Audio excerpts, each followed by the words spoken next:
Capítulo 5. A Igreja. Tópicos: exigências ideais e exigências práticas da Igreja. Na Terra, ela venceu ou foi vencida?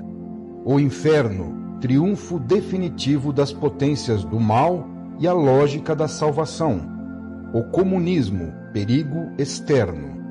A justiça social não realizada em 2000 anos, ponto vulnerável em que o inimigo ataca. O maquiavelismo, perigo interno. Os dois padrões e as duas lógicas. Simbioses com o inimigo. Os perigos do jogo duplo. A gravidade da hora. Perder a batalha da terra para vencer a do céu. A dura operação do salvamento forçado. Procuremos agora localizar mais exatamente o problema para ver como a organização eclesiástica do catolicismo o enfrentou e resolveu, ou seja, como realizou e resolveu com a sua conduta a grande batalha, tema que este volume, continuando o precedente, vem tratando. Este choque entre evoluído e involuído, entre evangelho e mundo, é fenômeno de alcance biológico, do qual ninguém pode escapar, muito menos uma religião que se fundamenta no evangelho e que se propõe implantá-lo no mundo. Entramos num terreno controvertido, propenso a polêmicas e condenações. Já dissemos que se reconhece o biótipo do involuído por seu espírito de agressividade, enquanto o evoluído é reconhecido por seu instinto de compreensão e conciliação. Procuremos, então, imitar o segundo. Assim, o leitor que busca ver esta obra enquadrada numa opinião ou num partido ficará desiludido. Aqui não se combate nem se condena nenhum grupo humano em particular, mas se prefere observar o que o homem costuma fazer. Verifica-se que tudo permanece igual, pois o homem, em geral, faz as mesmas coisas em todos os grupos. É inútil, portanto, escandalizar-se do que se faz nas casas alheias, quando os mesmos homens fazem em todas as casas mais ou menos as mesmas coisas. Não se justifica que se culpe uma instituição por ter feito no passado o que na época era tão normal que todos fizessem, exigindo-se dela que seu grupo de homens tivesse atingido isoladamente um grau de evolução mais adiantado do que aquele atingido pela vida no planeta, o que é absurdo e impossível. Para se lançar a pedra, seria necessário estar sem culpa. E quem pode pretender isso na Terra?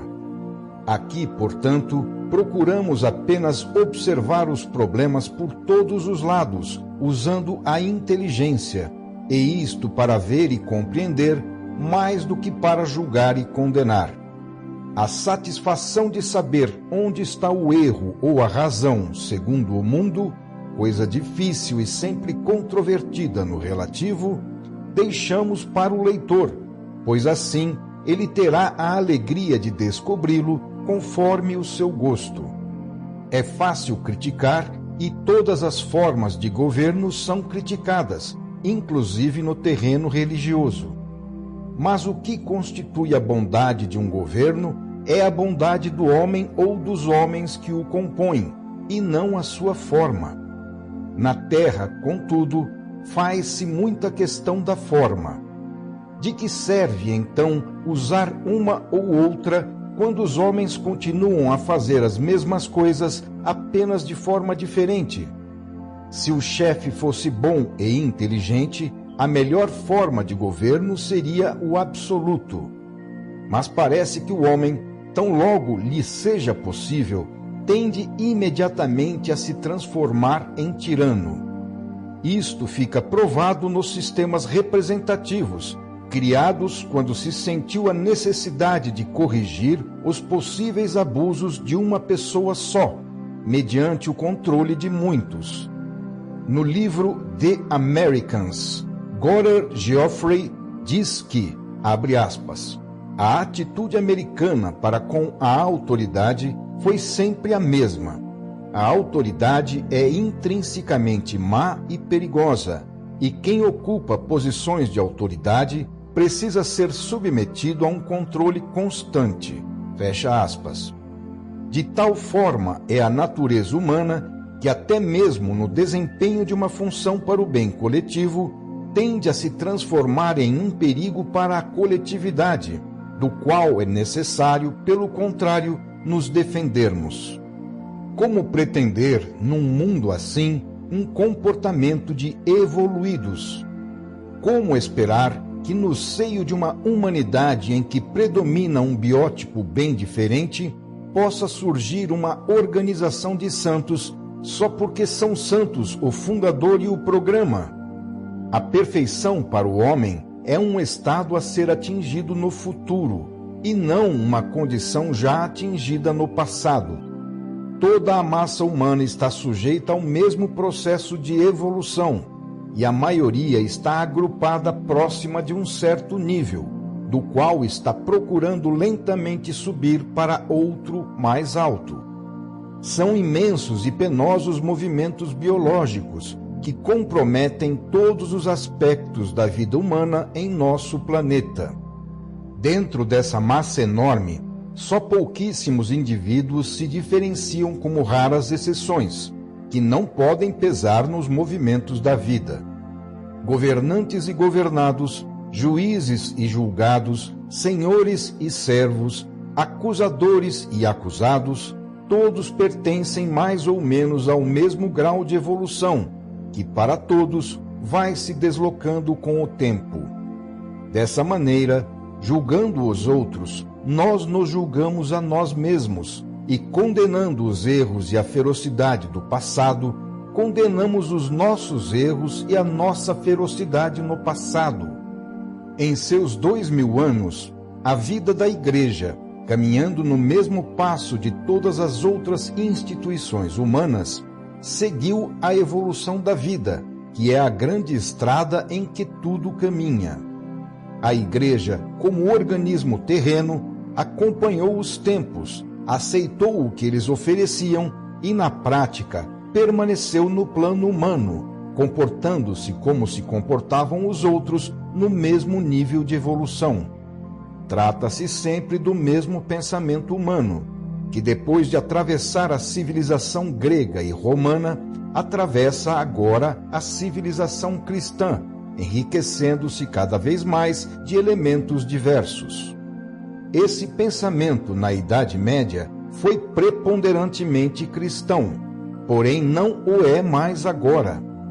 É como se aquela forma mental tivesse esgotado a sua função. A mente do mundo se pôs, então, a pensar de outra maneira. O pensamento humano caminhou com a ciência para a frente, por sua conta, deixando para trás a orientação cristã, que antes estava na vanguarda. E se esta tiver que voltar, só será possível em outra forma, totalmente diferente.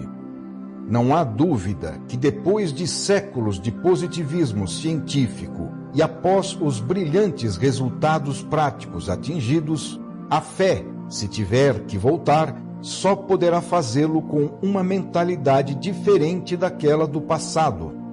Tudo evolui e nem sequer as religiões podem parar.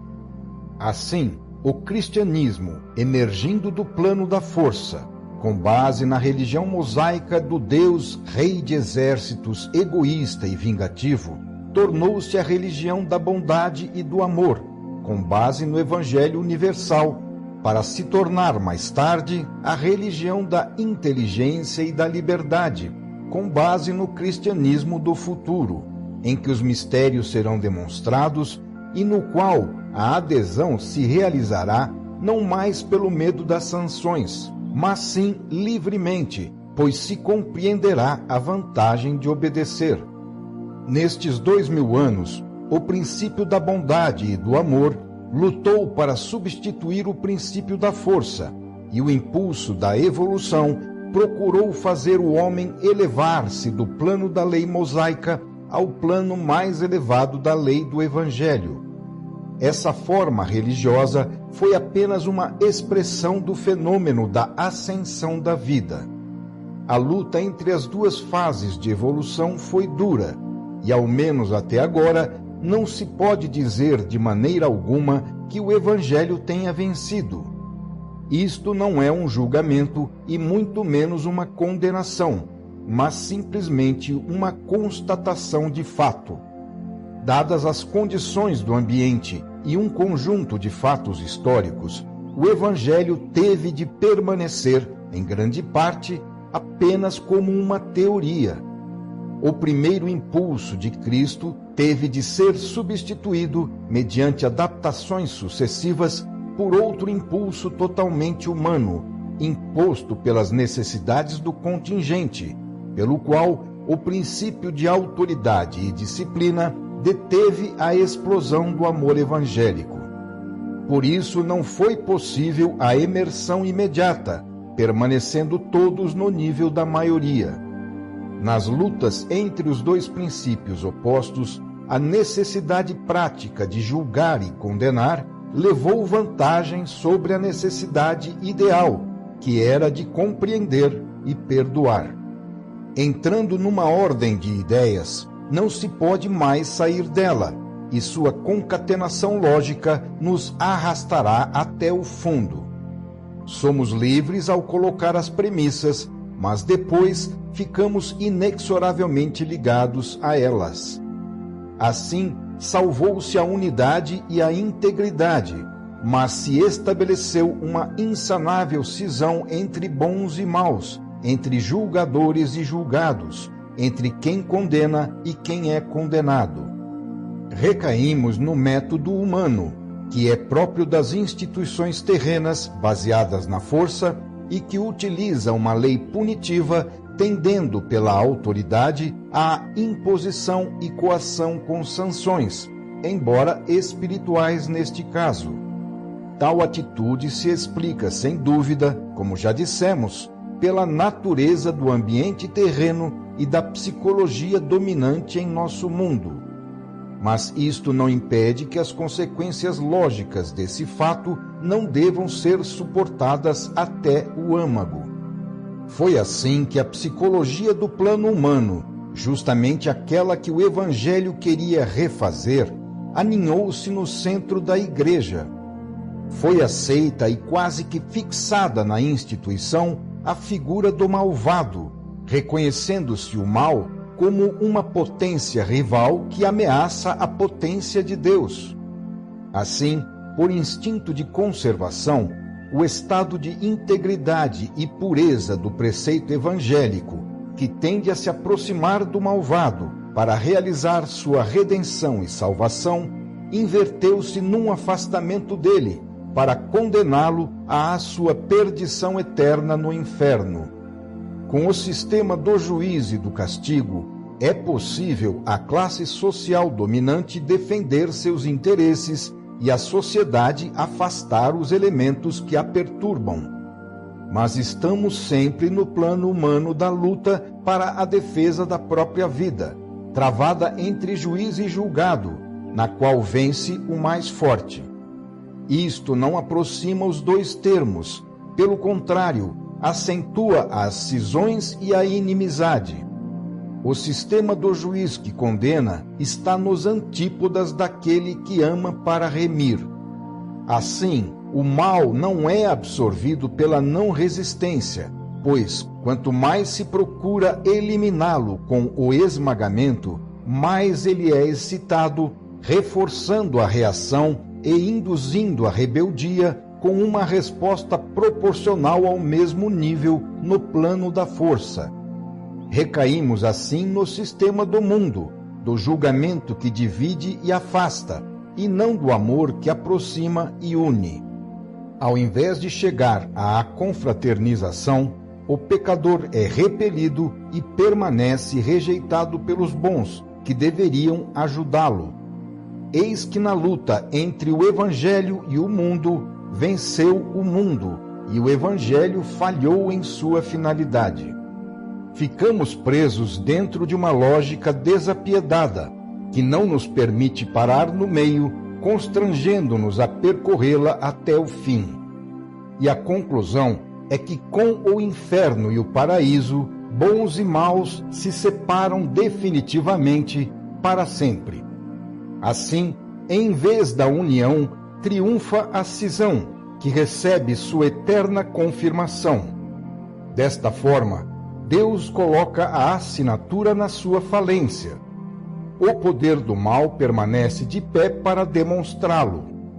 Restará sempre uma parte do universo em que Deus foi derrotado, em que seu inimigo reina, em que o ódio, e não o amor, venceu e impera.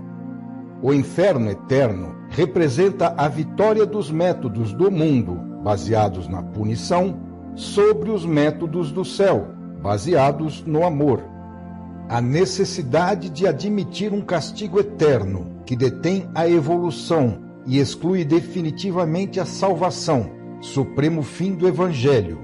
Admitir uma condição de imobilidade, num estado de dor que não tem mais finalidade de bem, porque não educa mais, constituindo somente condenação pela condenação, inútil para a salvação, e admitir um Deus que celebra a sua vitória final, apoiando-se nessa inexorável condenação e não no amor, que é a sua essência, só pode ser explicada como uma temporária necessidade para que uma instituição fosse respeitada e, portanto, pudesse ter sobrevivido até hoje no feroz ambiente terrestre.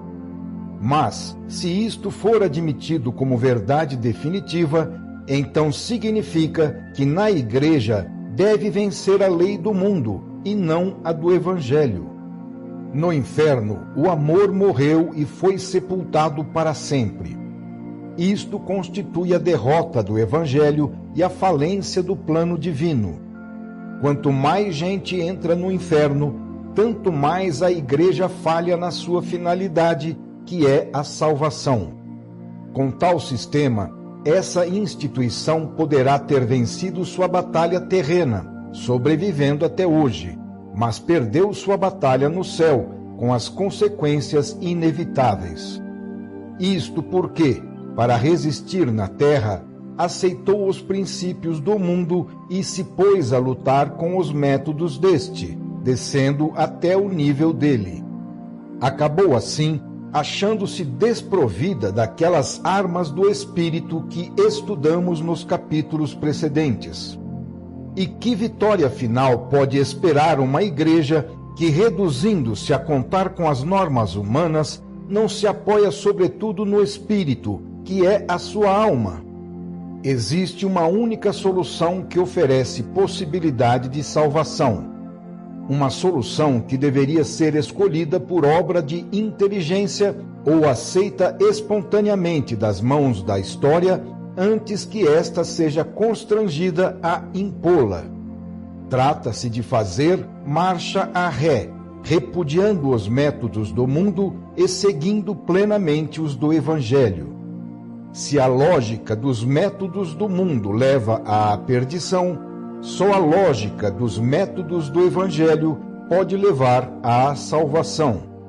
Embora o Evangelho ensinasse o contrário, ou seja, a reabsorção do mal pelo bem, o que é árduo, preferiu-se no passado, em vez de curá-lo com a redenção, seguir o caminho mais fácil, que é livrar-se do mal, lançando-o todo fora, dentro do inferno, revigorando-o com uma sede e organização próprias. Assim, a infecção, ao invés de ser eliminada por reabsorção, constituiu um centro seu, de onde lhe é possível guerrear. Trata-se de um caminho perigoso, porque depois a infecção poderá tornar-se epidêmica. Contra ela não mais se dispõe de armas do céu, porque foram escolhidas aquelas armas enganosas do mundo, e agora ficou-se preso dentro de sua lógica. Iniciado esse caminho, é necessário grande esforço para voltar atrás e depois tomar outro caminho. Iniciado o método das condenações, só se pode insistir nelas renunciando-se a compreender que quanto mais são usadas, mais perdem seu efeito. Quanto mais se é obrigado a condenar, tanto mais se dá prova de que a religião do amor faliu. Mas a evolução não pode deixar de impor o árduo esforço necessário para a salvação de se voltar ao Evangelho, ou seja, aos métodos do amor e do céu, ao invés dos métodos das condenações e da terra. O homem não pode deter o caminho do Evangelho. Se esse caminho de regresso a ele não for escolhido por obra de inteligência ou aceito espontaneamente das mãos da história, será imposto pelos próximos cataclismos sociais, encarregados de purificar o ambiente das escórias do passado. Será reconhecido, então, que o fato de se ter seguido o caminho do mundo foi aceito apenas como condição transitória, imposta pelo grau de involução do elemento humano com o qual era preciso trabalhar. Com sua forma mental, o homem só teria respondido aos terrores do inferno, que não são mais úteis à evolução, pois já ninguém mais crê neles agora, e que devem, portanto, ser abandonados como expediente psicológico superado. Assim, sem tumultos, será alijado da vida que avança todo o terrorismo medieval do inferno, que ficará abandonado aos museus de história como coisa desnecessária. Desta forma, tudo fica explicado e justificado. Sem condenar ninguém, obtém-se a desobstrução do caminho para a função civilizadora do Evangelho, que é de fato a coisa mais importante. Se a história permitiu alguns erros no passado, nenhum homem está isento de culpa, e a perfeição não pode ser atingida no início do caminho, mas apenas no final. Se o homem não teve de imediato a força de usar os métodos do céu, preferindo os do mundo, não pode eximir-se de pagar as consequências. Mas depois de ter aprendido a lição à própria custa, não pode deixar de se colocar no caminho da salvação. Desta maneira, com a bondade e o amor, será sempre mais aliviado o peso da dor, que, embora permanecendo, não será uma condenação eterna, como vingança e falência da obra de Deus, mas sim um instrumento bendito de redenção, uma escola transitória de evolução para levar todos à salvação. O inferno é fruto da psicologia terrorista de luta, ditada pela lei de brutalidade ainda vigente no mundo. E no choque entre céu e terra, entre evangelho e mundo, enquanto essa psicologia não for superada e não se chegar a viver no plano mais alto do amor, o evangelho será sempre o derrotado e o mundo o vencedor. A crise atual do mundo é uma crise profunda de todos os seus valores. Saindo de sua menoridade, o homem começa a raciocinar e pede aos chefes dirigentes que lhe prestem contas do que fazem, assim como se cobra aos professores a justificação das teorias que ensinam. Não são mais possíveis as escapatórias do passado, nas quais o homem de ontem, feroz mas ingênuo, acreditava, mas que o homem moderno, habituado a todas as astúcias, não acredita mais. Muitas ilusões psicológicas caíram após serem analisadas. A crítica revelou o verdadeiro conteúdo dos produtos da explosão de nossos instintos. O mundo quer saber como são preparados os alimentos que lhes são oferecidos. O positivismo científico despiu a verdade de todos aqueles mantos barrocos extravagantes e nos fez tocar algo de sólido. É pouco, mas o progresso científico já é hoje a única coisa em que a humanidade acredita seriamente. A conquista da energia movimentou tudo. Até mesmo a concepção estática de outrora dinamizou-se. Prevalece hoje o conceito de uma verdade relativa em evolução, que é também uma transformação, fruto de uma conquista progressiva. A pretensão do homem de atingir a verdade por meios próprios, através dos resultados obtidos com as descobertas científicas, autorizou ele a se desinteressar da verdade transcendente revelada, que parece já secou há séculos, não dando mais novos frutos. A vida, que não pode morrer, parece ter se transferido para outra árvore. O homem tem fé em outras coisas. Quem se entrincheira no definido e no definitivo, permanece aí congelado, abandonado ao passado da vida que caminha. A lógica do imóvel absoluto foi substituída pelo relativismo em movimento. Na crise profunda que sacode e renova os alicerces do velho pensamento humano, as religiões também não podem deixar de ser arrastadas. Em nada resolve lançar a culpa uns nos outros. Devemos apenas procurar todos juntos a porta de saída para todos. É preciso ter a coragem de nos erguermos por nós mesmos, se não quisermos ser erguidos por força das leis da vida. É indispensável deixar as espertezas e acomodações e falar claro, com sinceridade e honestidade, reconhecendo onde se pode estar errado, para não continuar a errar e depois ter de pagar. Encobrindo-se o erro, nada se salva, porque mesmo escondido, ele continua a piorar. Se continuarmos a pôr estuque e pintar a casa do lado de fora para que pareça bela, enquanto por dentro ela está caindo, ela terminará ruindo sobre nós. Poderia a Igreja Católica encontrar-se talvez nessas condições?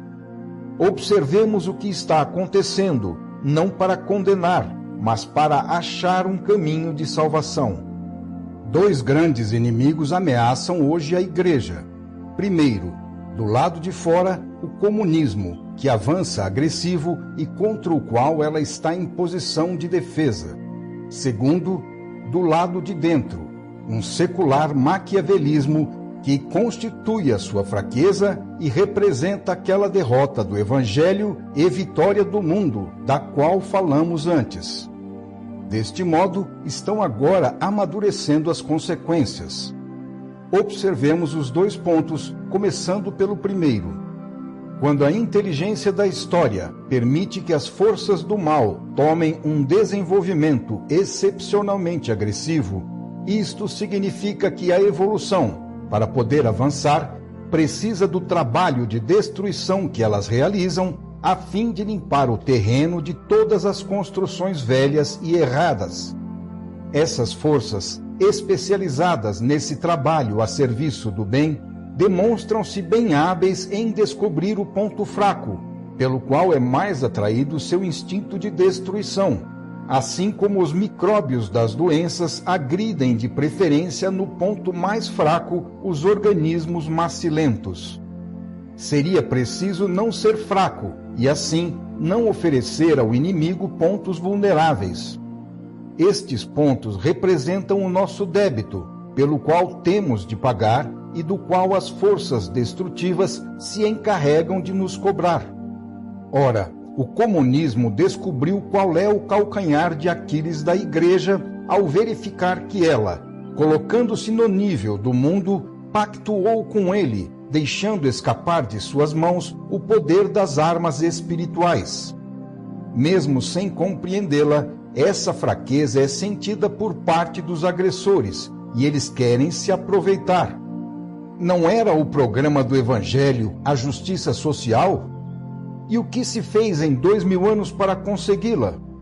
Foi preciso que a Revolução Francesa interviesse para corrigir, justamente na direção oposta, os abusos a que se chegara, fruto da aliança do clero com a aristocracia. por que deixar, com esse sistema, escapar um grande programa que deveria ter permanecido para ser aplicado? Dessa forma, ele caiu em outras mãos, nas mãos de quem, pelo menos teoricamente, o professa, e com isto faz prosélitos, utilizando-o como ideologia de propaganda. Assim, um dos pontos fundamentais do programa de amor e justiça do Evangelho volta agora, em forma invertida, como uma espécie de reação punitiva, ao lugar de onde deveria ter partido, mas para destruir aquele órgão que deu provas de ter sido muito fraco e não ter sabido executar a sua função. O que não foi feito espontaneamente por si mesmo é agora imposto à força pelos outros.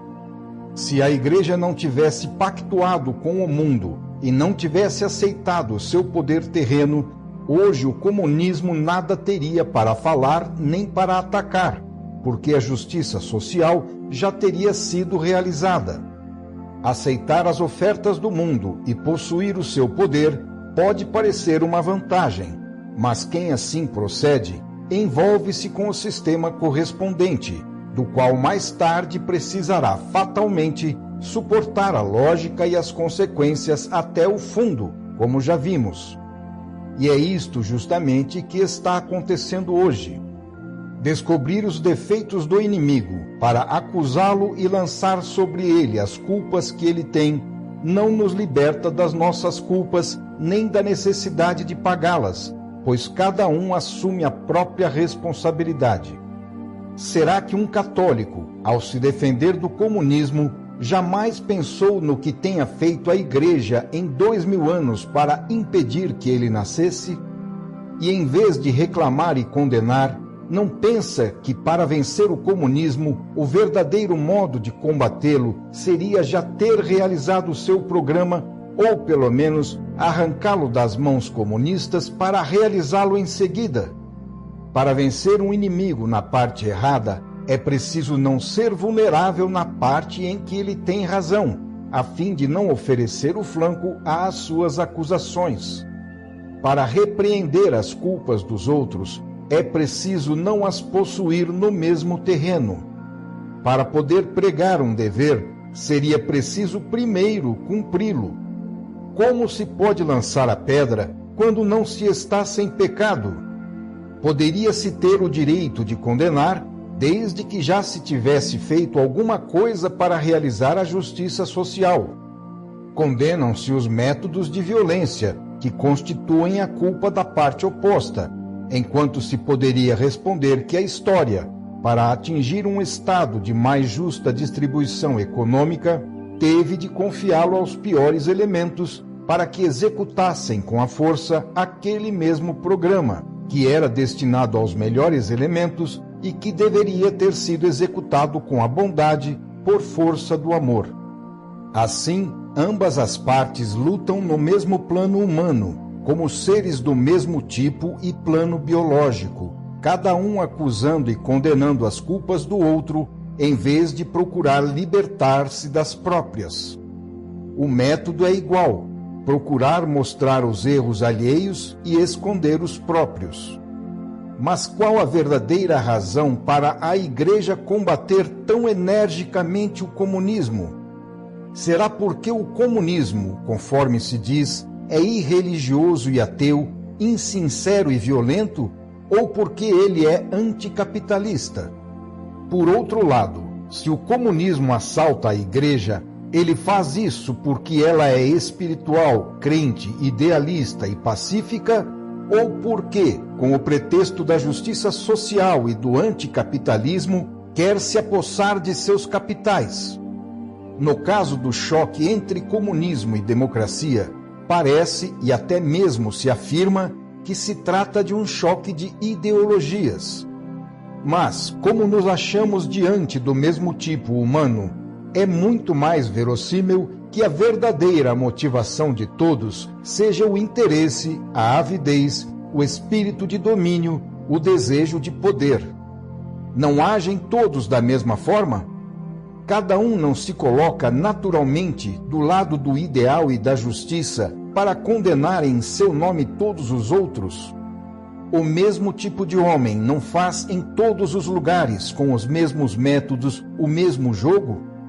Em vez de exigirem primeiro de si mesmos o cumprimento dos próprios deveres, acusam os outros de não cumprirem os seus e exigem deles sua realização, alegando para si o direito de impor a eles a execução. A verdade é que todos vivem imersos no mesmo plano da luta, da força e da astúcia, à caça dos bens e poderes materiais, que constituem o único ideal em que o mundo hoje efetivamente dá provas de acreditar. Observemos agora o segundo ponto. Se o comunismo representa o inimigo exterior, outro inimigo também ameaça a Igreja, e é ainda mais temível, porque é interno, o maquiavelismo. Temos procurado explicar fatos cuja existência não se pode negar. Procuremos agora explicar ainda outros fatos. Já falamos do maquiavelismo no capítulo 2 do nosso volume Problemas Atuais, fazendo a crítica desse método. Vejamos agora a posição da Igreja a esse respeito. É neste ponto que vemos chegar até as suas últimas consequências práticas o nítido antagonismo colocado pelo Evangelho entre ele mesmo e o mundo. Trata-se de dois inimigos irredutíveis, entre os quais não é possível pactuar. Abre aspas. Ninguém pode servir a dois senhores. Ou amará um e odiará o outro, ou se afeiçoará a este e desprezará aquele. Não podeis servir a Deus e a Mamon. Fecha aspas. O pensamento é bastante explícito para que se possa torcê-lo e achar escapatórias. A Igreja não podia deixar de se encontrar diante da necessidade de resolver esse quesito, que pertence a todos e que nós mesmos fizemos neste volume e no volume A Grande Batalha. Se quisermos realmente viver o Evangelho, temos que depor as nossas armas terrenas e, cumprindo todo o nosso dever, deixar que Deus nos defenda com a sua providência. Nosso dever não deve se basear na força nem na astúcia, mas sim na justiça e no fato de haver merecido a sua ajuda e proteção por ter obedecido à sua lei.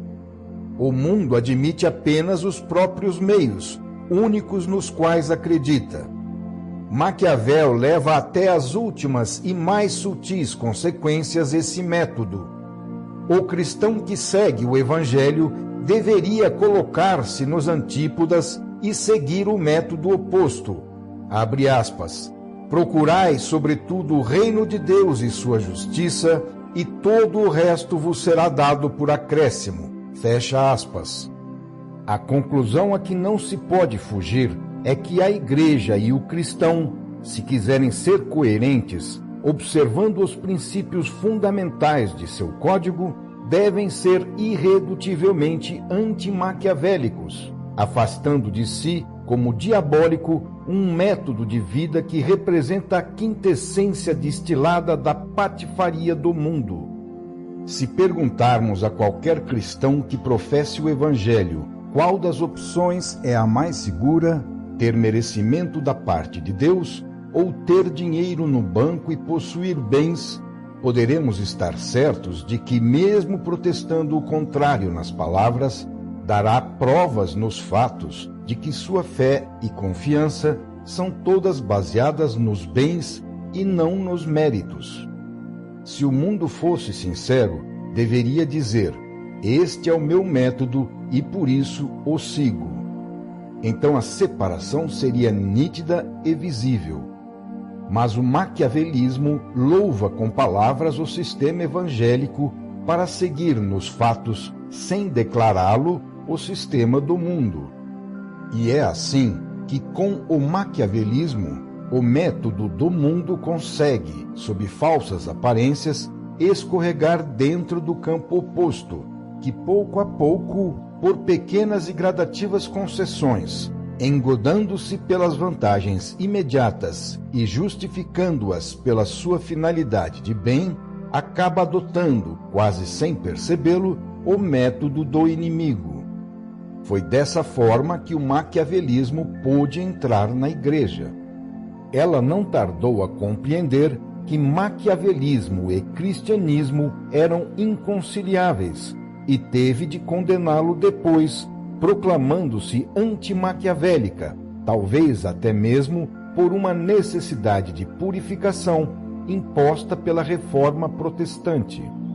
Mas nem por isso a infiltração do maquiavelismo cessou. Ele oferecia a grande, tangível e imediata vantagem de resolver, ao menos aparentemente, o penoso conflito entre o Evangelho, código que a Igreja devia seguir, e o mundo, onde ela, no entanto, tinha de viver. Embora isso não fosse incentivado pelo Evangelho, tratava-se de um modo prático e astuto de resolver o difícil problema.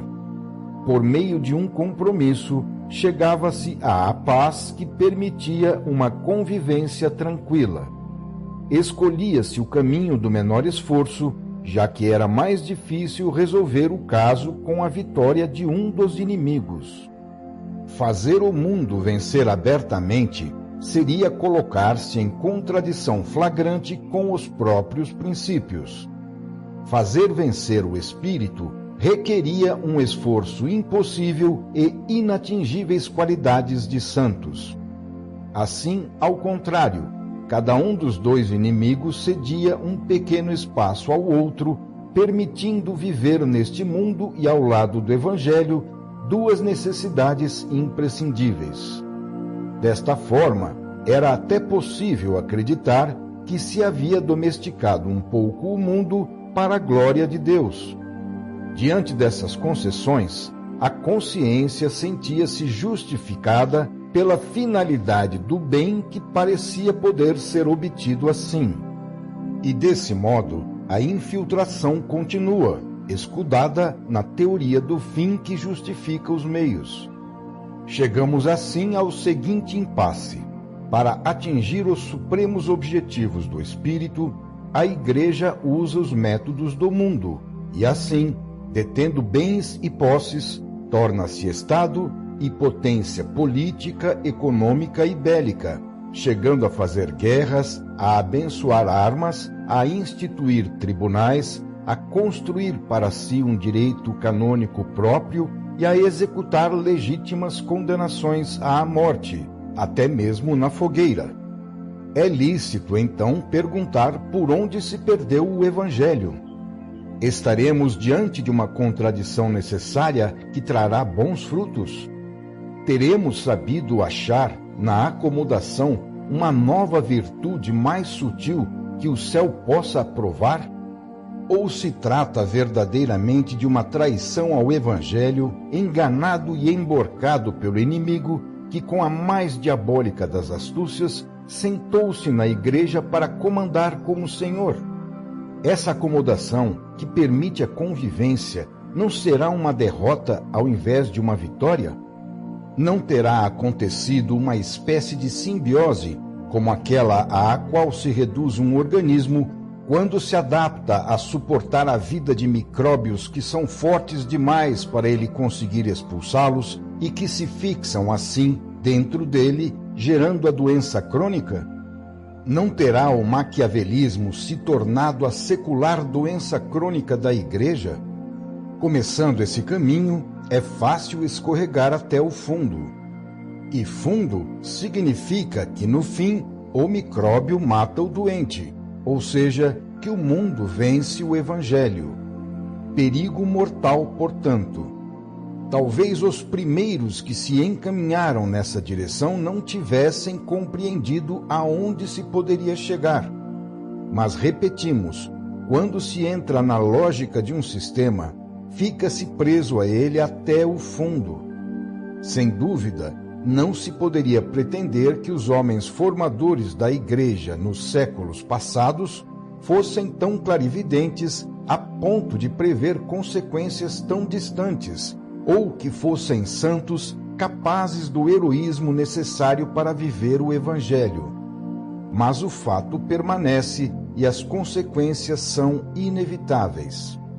Preparam-se grandes choques dolorosos, mas purificadores, e não será nesta sua forma atual que a Igreja poderá sobreviver.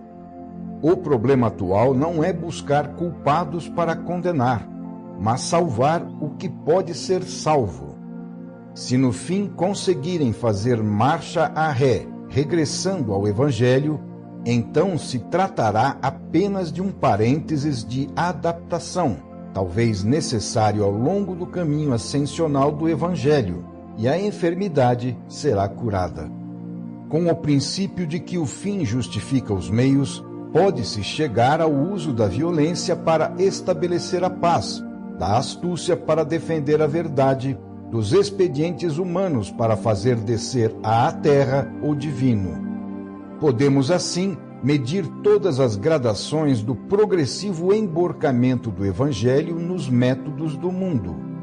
É um lento e inadvertido corrompimento que só pode acabar revelando-se numa crise.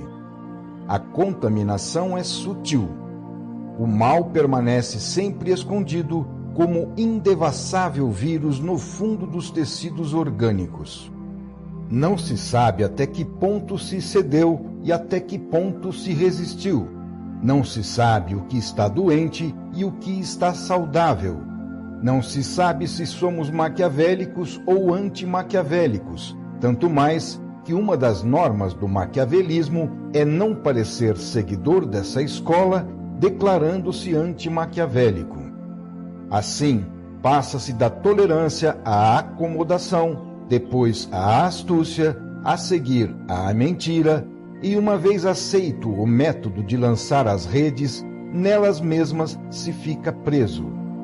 Não se sabe mais se o mal praticado é ou não uma vitória do bem, se é justo ou não favorecer injustiças perdidas no particular e justificadas pela necessidade da vitória de uma justiça maior. O fato é que tanto o Evangelho como o mundo têm cada um a sua lógica. Elas são tão opostas que resultam inconciliáveis. Quem tentar fundir as duas lógicas acabará por se encontrar como quem quisesse colocar-se entre dois campos inimigos, recebendo os golpes dos dois lados, sem possuir para defesa própria nem as armas de um lado nem as do outro.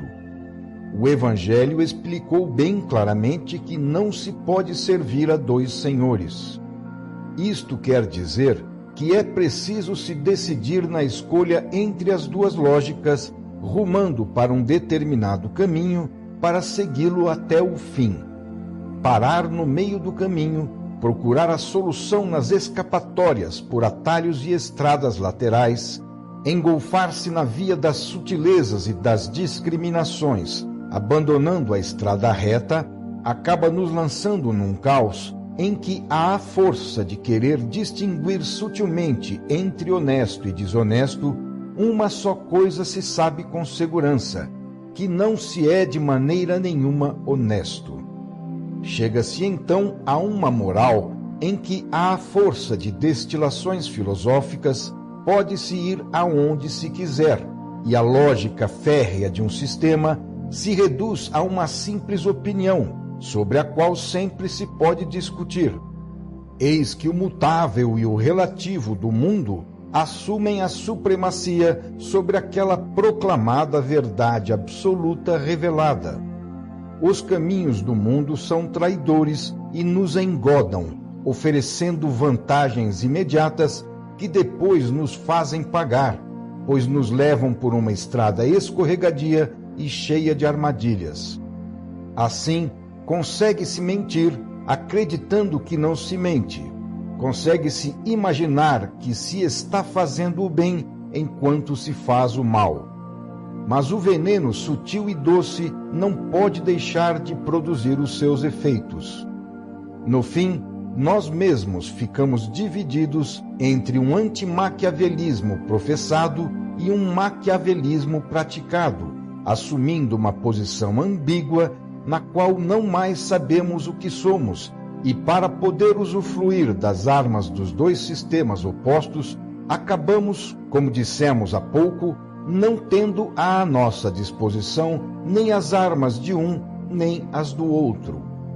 A astúcia do jogo duplo é a mais perigosa e enganadora das astúcias, e se complica de tal forma que a defesa, a certo ponto, torna-se impossível. Nascem, então, uma moral e uma conduta divididas no dualismo entre o que se pode e o que não se pode declarar, entre as normas de domínio público e aquelas secretas, entre o explícito e o implícito. Uma discussão franca, visando ao entendimento, torna-se impossível, pelo fato de que uma parte da verdade será sempre calada e subentendida. Nessa psicologia mergulhou particularmente a Companhia de Jesus, tanto que, na linguagem comum, costuma-se dar à palavra jesuíta o sentido de maquiavélico. É a tendência da Igreja a se mundanizar e se tornar política, sempre com a finalidade do bem. Em vez de uma posição nítida do limite entre lícito e ilícito, de acordo com uma lógica única, tem-se a oscilação do limite segundo os casos, sobrepondo-se à retilínea lógica do Evangelho à contorcida lógica do mundo, sem compreender que assim não se chega a um acordo, mas sim à contradição. Acaba-se em luta consigo mesmo, o que constitui a maior fraqueza. E é uma fraqueza perigosa, porque está situada nos alicerces do edifício, ameaçando fazê-lo ruir, situada no ponto mais vital do organismo, que por isso adoece, situada na coluna central da Igreja, que é a fé em Deus e no poder do Espírito. Então o navio perde o leme, o exército perde as armas e a Igreja fica à deriva das forças da matéria e do mundo. O verdadeiro cristão aceita uma única lógica, a do Evangelho. Não sobrepõe uma lógica à outra para fazer delas um composto híbrido. Não desconjunta a solidez de um processo lógico, que significa, na prática, solidez no desenvolvimento das forças nas quais adquirem forma as proposições desse processo. A Igreja se colocou nessa contradição e, assim, ofereceu o flanco vulnerável. E agora, para golpeá-la nesse ponto, correm os infiéis sem Deus, e essa vulnerabilidade facilita a vitória para eles. Repetimos, não estamos condenando, pois isto não adianta para ninguém. Estamos olhando a tempestade que se aproxima como conclusão fatal das premissas que foram colocadas voluntariamente. A borrasca nos dá, infelizmente, a prova de que estas considerações são verdadeiras.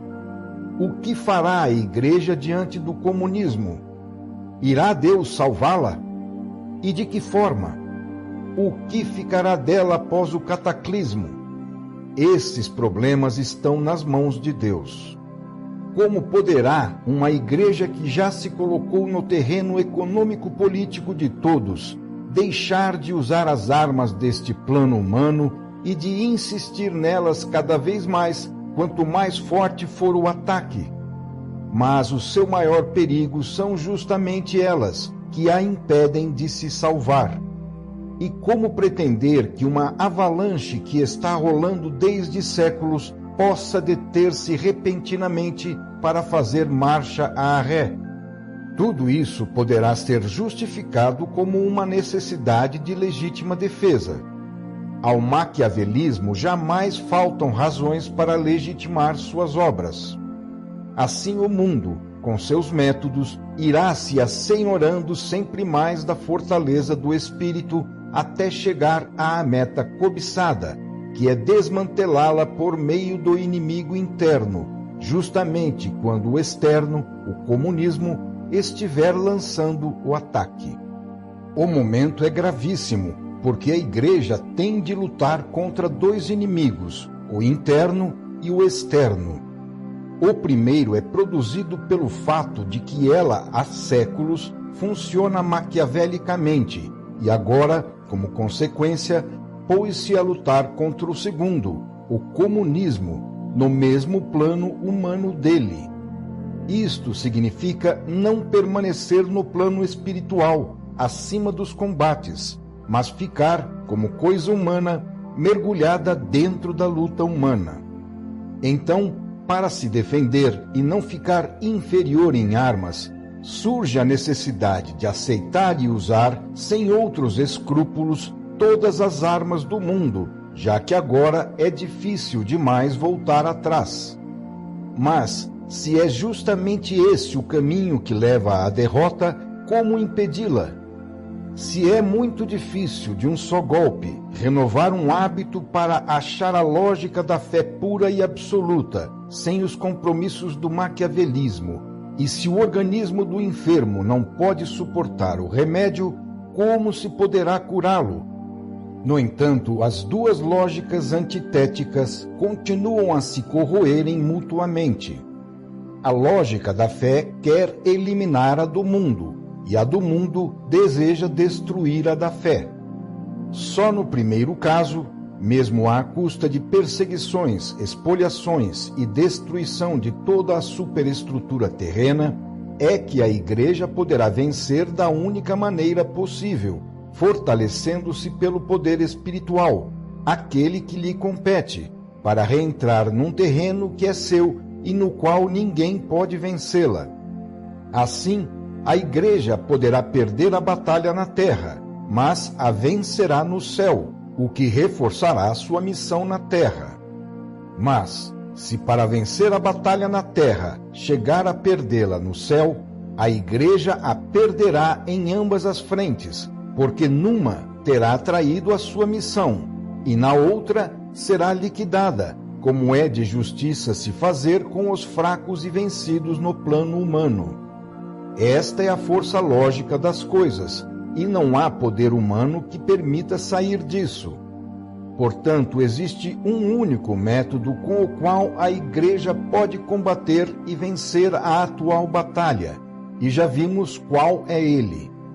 Mas, se olharmos no fundo o que aconteceu no passado, o que acontece agora e o que deverá acontecer, só podemos admirar a sabedoria de Deus, que tudo dirige e salva, utilizando os elementos que se acham disponíveis no mundo. Assim, tudo se explica a seu tempo e no devido lugar. A imperfeição humana provoca erros e a história traz remédios para eles, impondo a correção necessária para executar a dolorosa operação salvadora. Bem ou mal, a Igreja conseguiu chegar até hoje através do tempestuoso oceano da Idade Média. Para isto, mais do que cuidar do aprofundamento dos princípios e da solução dos problemas do conhecimento, da evolução do pensamento e das consciências, interessou-se antes de tudo em se salvar como instituição e como unidade, exigindo para isso disciplina e obediência como autoridade. Achou assim que talvez fosse melhor não tocar na casa de marimbondos de problemas tão espinhosos, difíceis e sempre controvertidos, de solução própria inatingível, enquanto permanecia mais acessível e agradável ao povo a faustosa encenação do rito, da arte e da suntuosidade dos grandes templos. Desta forma, as massas, mais satisfeitas, aderiram com maior facilidade. Mas a exterioridade e a forma, qualidades do mundo, também venceram, pois substituíram a interioridade e a substância, enquanto a Igreja foi se esvaziando de seu mais precioso conteúdo, que é o espiritual. No Barroco, encontrou o seu estilo, aceitando-o sem ao menos suspeitar o verdadeiro significado dele, que é ser a mais ofensiva expressão da vitória da exterioridade mundana e do vazio interior. Com o Barroco, fixaram-se na Igreja e ainda nela permanecem o teatral e o fantástico em vez do simples, o confuso em vez da sinceridade, o artifício em vez da verdade, a ficção em vez da superação, enquanto no espírito fixou-se a materialidade da vida dos sentidos. É um estilo que exprime uma época e a sua forma mental. Assim, a arte religiosa torna-se humanamente esplêndida, de uma grandiosidade pagã espetacular, em vez de humilde e crente. E tudo isso ocorre com tanta convicção que nem sequer se percebe a contradição, o que indica que a Igreja não percebeu o descaminho pelo qual a fé se tornou uma exterioridade. De tal forma o mundo venceu o espírito que ninguém mais vê o quão tudo está extraviado, e todos, mesmo estando no caminho errado, estão convencidos de que continuam no caminho certo, acreditando que esta seja uma ótima expressão do pensamento do catolicismo.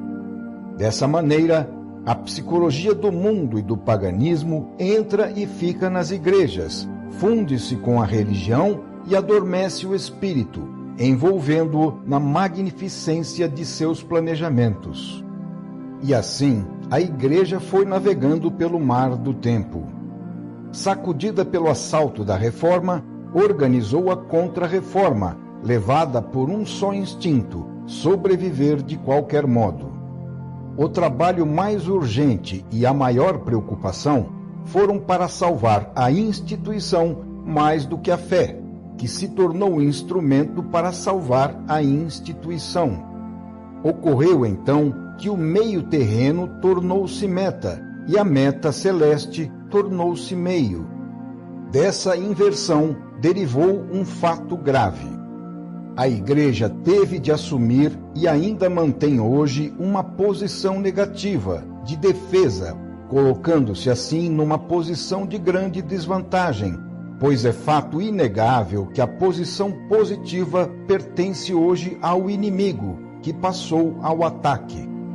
Como se explica isto? Tudo é lógico. A Igreja só pode ser afirmativa em seu terreno, ou seja, no espírito. Tornando-se potência terrena, desviou o seu centro vital para o lado oposto, constituído pelo mundo, que ela assim reconheceu e aceitou. Transplantou-se para o campo do inimigo, colocando-se assim no rol das coisas humanas. Se com isto conseguiu a vantagem imediata de se tornar presente e afirmativa naquele plano de vida, que não é o seu, tornou-se, contudo, ausente e negativa no seu próprio plano, o do espírito.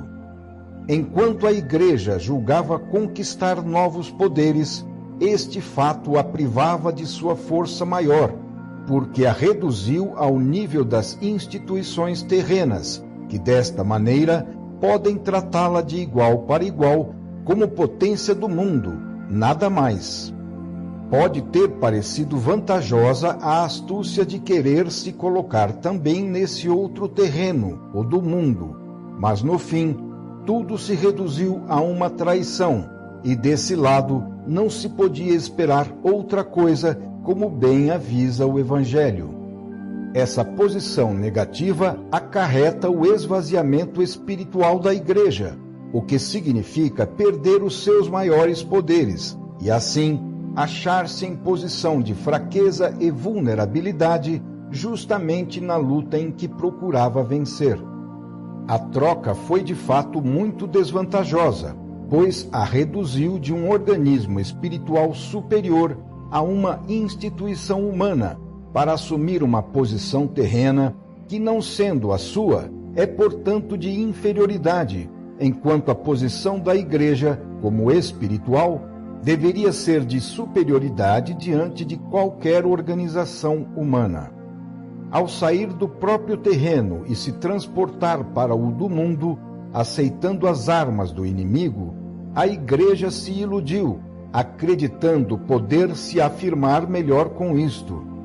Porém, por haver renunciado à própria superioridade espiritual e às armas do espírito em que residia toda a sua força, desceu ao nível das coisas terrenas, perdendo aquelas armas e ficando com outras, que, não sendo as suas, não pode usar, achando-se numa luta desigual com quem não só as possui como próprias, mas também pode usá-las e com elas sabe se tornar bastante forte.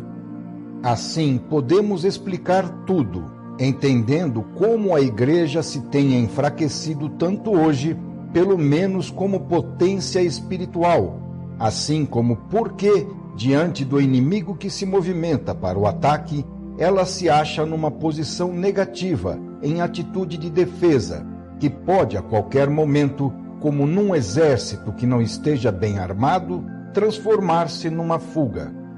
Mas, conforme dissemos, não se pode pretender que os homens sejam todos gênios e saibam prever a séculos de distância, ou que sejam todos heróis e queiram escolher para si mesmos os caminhos mais árduos e difíceis.